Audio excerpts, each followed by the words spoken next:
ये एकदम पथरीली मिट्टी है, छूने से ही टाइट टाइट लग रही है ना।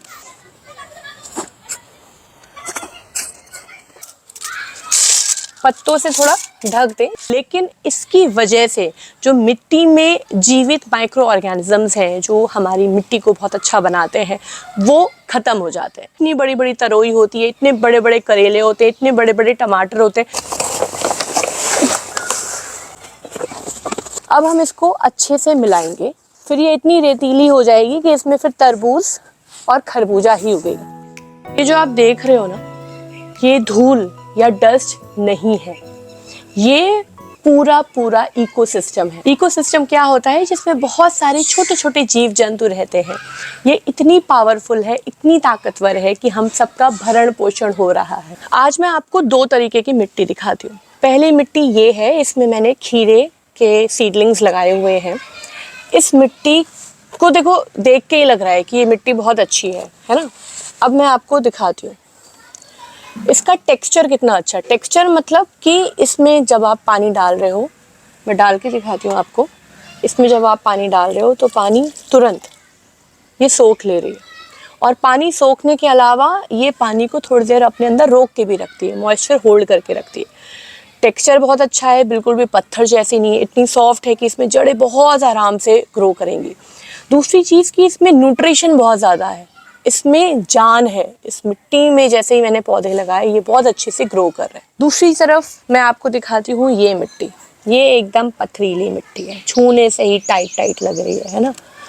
वैसे तो इसमें थोड़ी बहुत घास है तो ये बहुत बेकार तो नहीं है, लेकिन ये कितनी टाइट है, ठीक है। और इसमें अगर मैं कुछ उगा रही हूँ तो इसमें अच्छे से उगता भी नहीं। तो क्या अब हम इस मिट्टी को फेंक देंगे? नहीं, हम कभी भी अपने घर में रखी मिट्टी को नहीं फेंकेंगे। बहुत से लोग मुझे बोलते हैं हमारे इस गमले की मिट्टी अच्छी नहीं है, मैं इसको फेंक देते। कभी नहीं फेंकना है। दूसरी चीज़, बहुत से लोग पूछते हैं कि हमारे घर में जो मिट्टी है वो अच्छी नहीं है, हम कहाँ से मिट्टी लाए। जो मिट्टी आपके घर पे है आप उसी को रिचार्ज करिए, उसी को पावरफुल मिट्टी बनाइए। कितनी भी बंजर से बंजर मिट्टी होती है ना, आप उसमें ताकत, आप उसमें जान डाल सकते हो। मैं आपको बताऊंगी कि कैसे करना है। देखिए, गार्डनिंग में क्या होता है ना कि हर चीज़ एक आइडिया से चलती है, थोड़ा सा ये डाल दो, थोड़ा सा वो डाल दो। लेकिन कुछ लोग जो बिगनर्स हैं, जिनको बिल्कुल भी आइडिया नहीं है, उनको इस वीडियो से बहुत हेल्प मिलेगी। मैं आज वेइंग मशीन लेके बैठी हूँ। आज एक एक चीज़ हम मेजर करके डालेंगे। कुछ लोगों को डाउट होता है कि आपने एग्जैक्ट नहीं बताया, तो आज हम इसमें हर चीज़ मेजर करके डालेंगे। जैसे होता है ना कि खाना हम बनाते हैं 4 लोगों की सब्ज़ी, तो इतना तेल, लगभग इतना हल्दी, इतना नमक। लेकिन अगर कोई पहली बार बनाएगा तो हम उसको बताते हैं ना कि 1.5 चम्मच नमक डाल दो, थोड़ी सी आधी चम्मच हल्दी डाल दो। तो सेम आज ऐसा ही होगा, हर चीज़ मेजर होगी।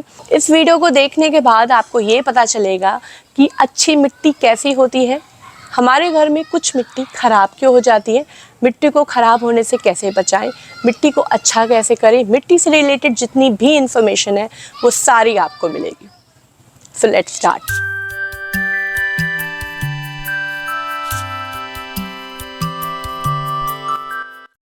ये मैंने रखा इसमें ग्रो बैग। तो सबसे पहले तो हम ये वाली ही लेते हैं, हमारी पॉट की, जिसके बारे में हमने अभी बात की थी। इस पॉट की ले रहे हैं।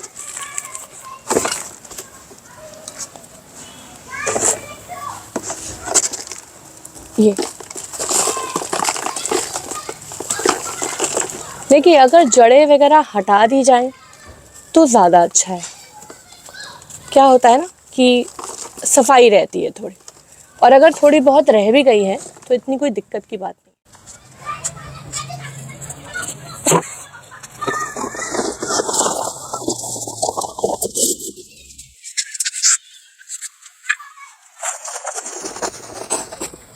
अभी करीब ये 7.5 किलो हो रही है। हम कोशिश करेंगे कि 10 किलो मिट्टी या 20 किलो मिट्टी हो जाए।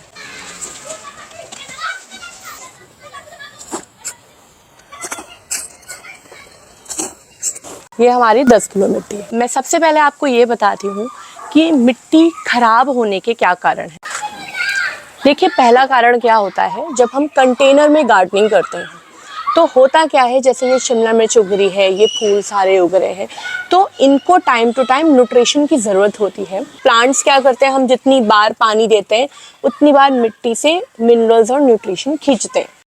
अगर हम टाइम टू टाइम इसमें खाद नहीं देंगे, जैसे मैं बोलती रहती हूँ कि आप गाय के गोबर की खाद डालिए, आप सरसों की खल डालिए, आप नीम की खल डालिए, आप कंपोस्ट डालिए, अगर आप टाइम टू टाइम फर्टिलाइज़र नहीं देंगे, ये देखने में तो थोड़ी ठीक लगेगी, लेकिन एक्चुअली जो इसमें न्यूट्रिशन है ना वो कम हो जाएगा, फिर आप उसमें कुछ भी उगाओगे उगेगा नहीं। तो अगर कंटेनर में गार्डनिंग कर रहे हो आप, तो आपको ध्यान रखना है कि इसमें आप time to time fertilizer add करते हैं। दूसरी चीज़ ये है कि जैसे इसमें एक प्लांट लगा हुआ था, वो प्लांट ख़राब हो गया या हमने कहीं और शिफ्ट कर दिया, हम क्या करते हैं कि पॉट को ऐसे ही खुला छोड़ देते हैं। तो उससे होता क्या है कि शुरू में नहीं, 15-20 दिन तक तो कोई फ़र्क नहीं पड़ता है, लेकिन उसके बाद क्या होता है कि ये जो मिट्टी का जो मॉइस्चर है ना वो पूरा उड़ जाता है। और अगर मिट्टी का मॉइस्चर उड़ गया, जो इसकी जान है, मतलब जो इसमें यूज़फुल बैक्टीरिया, यूज़फुल फंगस और जो अर्थवर्म्स वगैरह है वो सब खत्म हो जाता है। तो आपको क्या करना है, पानी की कमी ना होने दें, कहीं शेड में रखें, ऐसे थोड़ा सा मॉइस्चर दिया, मिट्टी को कोशिश करेंगे कि थोड़ी सी गीली रहे, और गीली जब हो जाए पानी तो फिर उस पर मल्चिंग कर दें, पत्तों से थोड़ा ढक दें जिससे इसका मॉइस्चर ना उड़े, अच्छे से कवर कर दें।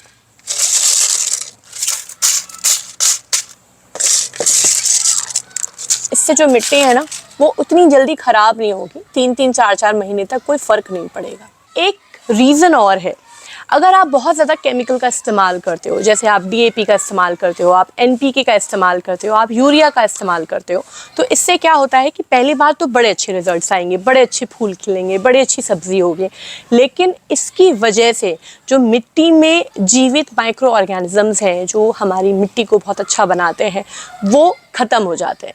तो उनके ख़त्म होने से क्या होता है कि आगे 1 साल 2 साल के बाद ये मिट्टी बेकार हो जाती है।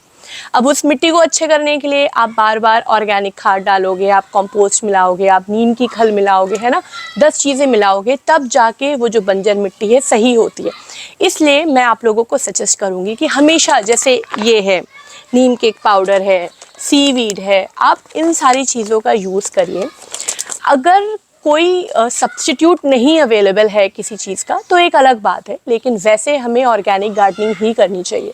आज मैं इतने सालों से ऑर्गेनिक गार्डनिंग कर रही हूँ, मेरी जितनी भी मिट्टी है इसमें हमेशा गाय के गोबर की खाद, मस्टर्ड केक, ग्राउंडनट केक, नीम केक, बनाना पील, अनियन पील, ये सब डालती हूँ, जिसकी वजह से मिट्टी इतनी स्ट्रांग हो गई है, इतनी बड़ी बड़ी तरोई होती है, इतने बड़े बड़े करेले होते हैं, इतने बड़े बड़े टमाटर होते हैं, जो उगाती हूँ सब उगता है क्योंकि मिट्टी अब ताकतवर हो चुकी है।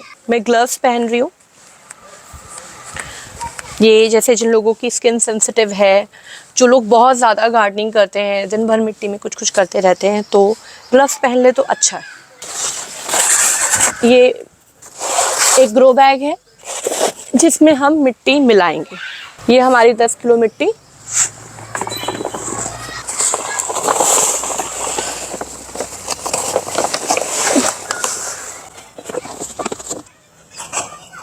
कंकड़ पत्थर हटा देंगे।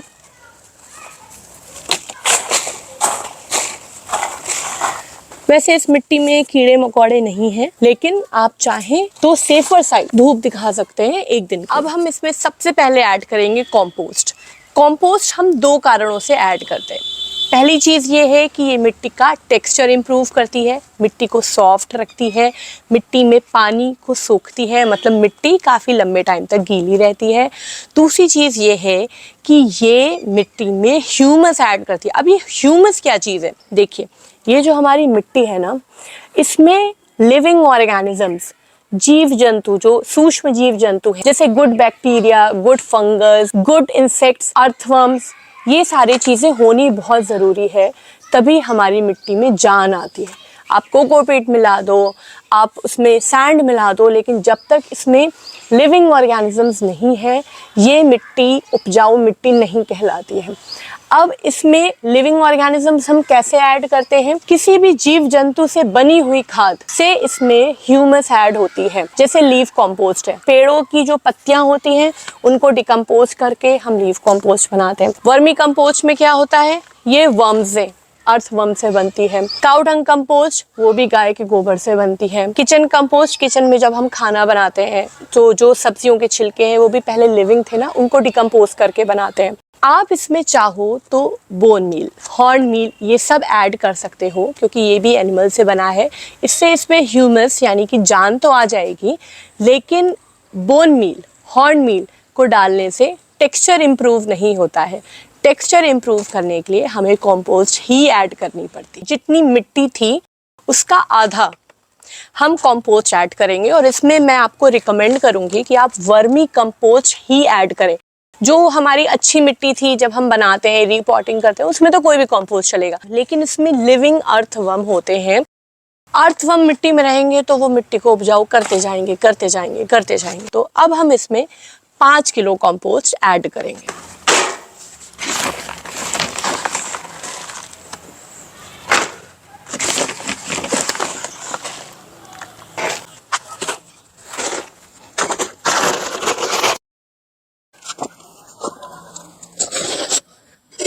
ये अब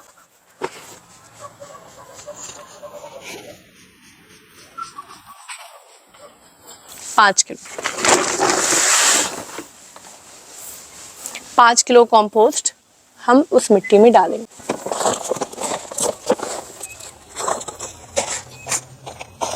अब हम इसमें मिलाएंगे कोकोपीट। अब कोकोपीट क्या होता है? कोकोपीट नारियल का बुरादा होता है। इसको मिट्टी में मिलाने से इसका टेक्सचर इम्प्रूव होता है।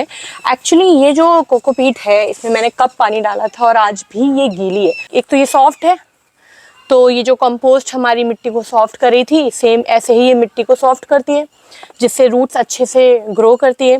दूसरी चीज़ कि इसमें आप एक बार पानी डालोगे तो पानी को लंबे टाइम तक ये होल्ड करके रखती है, जल्दी सूखती नहीं है। अगर आप टेरेस में गार्डनिंग करते हो या आपकी बैल्कनी में बहुत तेज़ धूप आती है, गर्मी में बहुत ज़्यादा पानी उड़ता है, दिन में 1 बार 2 बार तो पानी डालना ही पड़ता है, हमारा काम बढ़ता है और पानी भी बहुत ज़्यादा लगता है, इसलिए कोकोपीट को मिलाना बहुत ज़रूरी है। दूसरी चीज़ ये है कि अगर आप कोकोपीट मिलाएंगे तो मिट्टी कम लगती है, भाई उसमें कोकोपीट ऐड हो गई। और दूसरी चीज़ ये है कि आपका जो पॉट है वो उतना भारी भी नहीं होता है, हल्का रहता है। 2.5 किलो चाहिए होगी क्योंकि हमने कंपोस्ट 5 किलो ऐड किया है, उसका आधा हमें लेना है।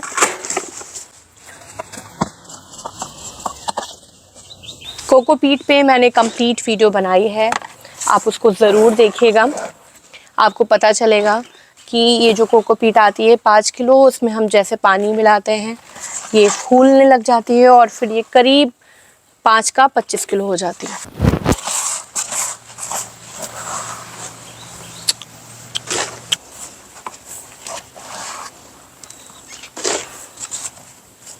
हो गई है 2.5 किलो, एग्जैक्ट 2.5 किलो है। ये हम मिट्टी में मिलाएंगे।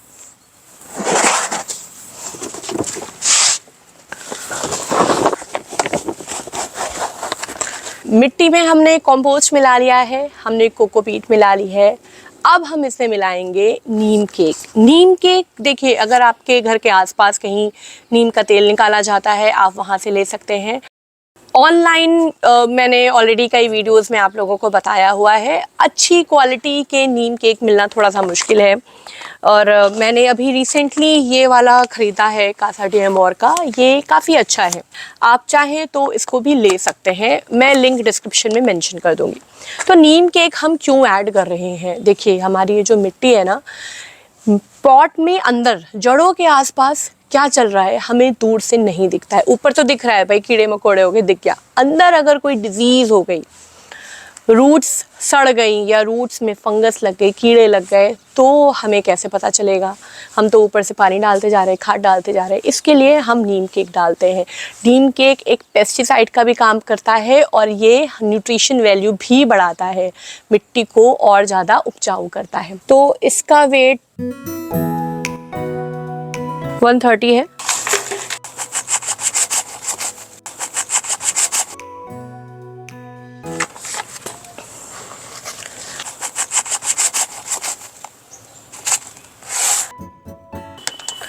तो करीब हमने इसमें 200 ग्राम ली है नीम केक, उसमें डालेंगे।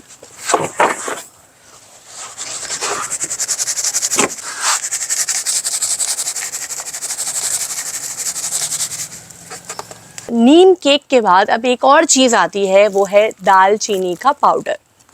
ये एक फंगीसाइड का काम करता है। देखिए बहुत से लोग बोलते हैं कि नीम केक डालने के बाद फंगस हो रही है। एक्चुअली वो गुड फंगस होती है, लेकिन हाँ, अगर आपको प्रॉब्लम हो रही है तो आपको कोई ना कोई फंगीसाइड भी ऐड करनी पड़ेगी। वैसे आप साफ फंगीसाइड भी यूज़ कर सकते हो, लेकिन अगर हम टोटली ऑर्गेनिक गार्डनिंग करते हैं तो इसमें ये जो दालचीनी का पाउडर है, जो आपके यहाँ दालचीनी मिलती है, उसको पीस लीजिए, या आप सिंपली जो मार्केट में पाउडर आता है उसको ले लीजिए। ये फंगीसाइड का काम तो करता ही है, साथ में रूट्स प्रमोटर भी है, तो जड़ों को बहुत अच्छा रखता है दालचीनी का पाउडर। 50 ग्राम है ये।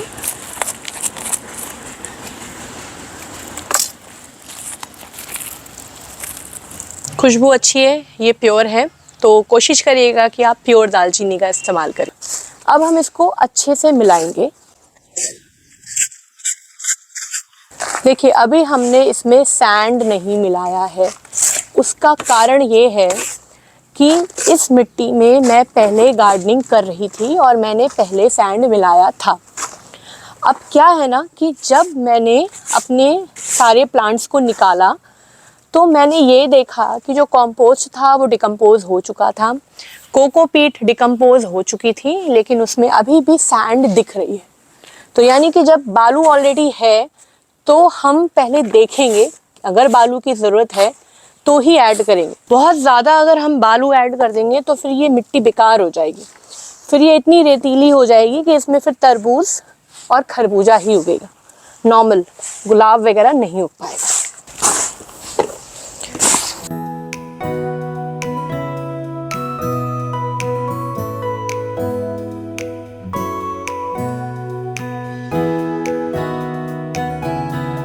अब एक सवाल है मेरा आप लोगों से, आप लोगों को गार्डनिंग में सबसे अच्छा क्या लगता है? मतलब आप हमेशा कर सकते हो। मुझे सबसे अच्छा लगता है मिट्टी बनाना, बहुत अच्छा लगता है इसको मिक्स करना, बहुत ही अच्छी फीलिंग आती है। आपको सबसे अच्छा क्या लगता है आप ज़रूर बताइएगा।